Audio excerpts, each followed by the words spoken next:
પાપા please, તમે આમના ઉપર શું કામ ગુસ્સે થાવ છો? કારણ કે હું મારી જાત પર ગુસ્સે નથી થઈ શકતો. સર તમે અપસેટ ના થાવ. આપણે ક્યાં અસલી પેપર્સ બનાવ્યા હતા? આ પેપર્સ નકલી જ હતા ને? આમ સોરી, હું કારણ વગર તમારી પર ગુસ્સે થયો. આમ સોરી. ઇટ્સ ઓકે સર, હું સમજી શકું છું. તમે જાઓ, હું તમને પછી ફોન કરું છું.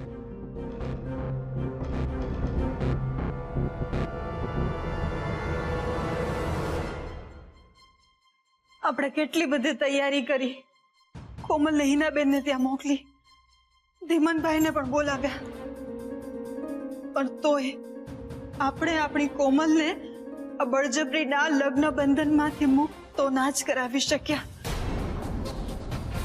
બેન, આ મજુમદાર ને મિહિર તો પારકા હતા, પણ તમે તો ઘરના છો.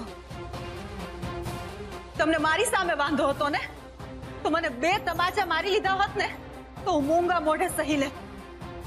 પણ તમે જે આ ગદ્દારીનો તમાચો માર્યો છે ને, એની કળ ક્યારેય નહીં વળે. પ્લીઝ આવું ન બોલો. અને આખી વાતમાં મારી કોમલે તમારું શું બગાડ્યું હતું? આંટ આંટ કહીને એનું ગળું નહોતું સુકાતું. એક્ઝેક્ટલી. એણે તો તમને પોતાની ફ્રેન્ડ માનીને પોતાની બધી જ પર્સનલ વાતો કરી હતી ને, અને તમે એને સાચો રસ્તો બતાવવાને બદલે એને બરબાદી તરફ ધકેલી. હારો પ્લીઝ, તમે બધા મેયરની વાતોમાં નહીં આવો. એણે તમને કઈ વધારે પડતું જ કહ્યું છે. હું રાકેશના સમકાઈને કહું છું.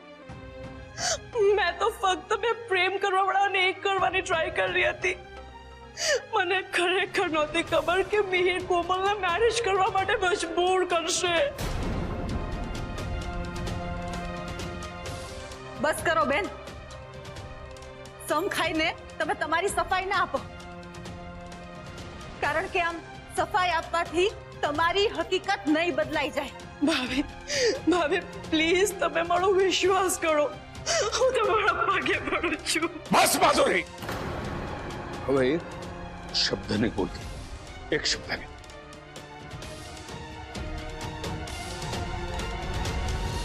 ડેડ, આઈ મસ્ત છે. કમાલના ફસાવી નાખ્યા તમે એ લોકોને. હા, પણ તું ના ફસાવી શક્યો પેલી છોકરીને. આને તારા કંટ્રોલમાં રાખવાની જરૂર નથી. જોયું નહીં તારી સાસુ કેટલી પહોંચેલી છે? રાતોરાત પેલી છોકરીને ક્યાં ગાયબ કરી નાખી એની તને કે માધુરીને ખબર સુદ્ધા ના પડવા દીધી.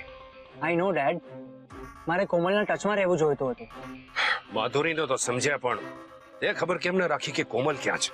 ડેડ, આપણે જ નક્કી કર્યું હતું ને કે હું થોડા દિવસ માટે અંડરગ્રાઉન્ડ થઈ જઈશ, એટલે હું કોમલના ટચમાં પણ નહીં રહ્યો. ડફોડ, દુનિયાના માટે અંડરગ્રાઉન્ડ થવાનું કહ્યું હતું, પણ તારે તો અંદર ખાનેથી કોમલને વિશ્વાસમાં રાખીને એના ટચમાં રહેવાની જરૂર હતી. ઓ ગોડ. ડેડ, હવે શું કરશો? હવે આકાશ પાતાળ એક કરીને પણ પેલી છોકરીને શોધી નાખ. એ છોકરી મળશે પછી જ આપણે આપણો બદલો પૂરો કરી શકીશું. પણ ડેડ, મને એક સવાલ થાય છે કે કોમલ એના ઘરમાં નથી તો બીજે ક્યાં હશે? ત્યાં તારા ઘરના મિહિરની સામે, મિહિરના પપ્પાની સામે તારા માટે અને તારા ભવિષ્ય માટે લડી રહ્યા છે, અને તું એ મરવાની વાત કરે છે. ભાભી, મને મારી જાત માટે નફરત થઈ રહી છે. કોમલ, તું અત્યારે એવું કંઈ જ નહીં વિચાર. પણ ભાભી, મને ફરી ફરીને એક જ વિચાર આવે છે. શું કામ હું મિહિરની વાતોમાં આવી ગઈ? કદાચ એ સમયે તું એકલી હતી અને તારા ઘરનાઓથી દૂર હતી, એટલે તેની વાત માની લીધી હશે. પણ મને પૂરેપૂરો વિશ્વાસ છે કે આજનો દિવસ પૂરો થતા સુધીમાં આ સમસ્યાનો અંત આવી જશે. ભાભી, તમને લાગે છે એટલું સહેલું નથી? એ લોકો બહુ જ ખતરનાક છે.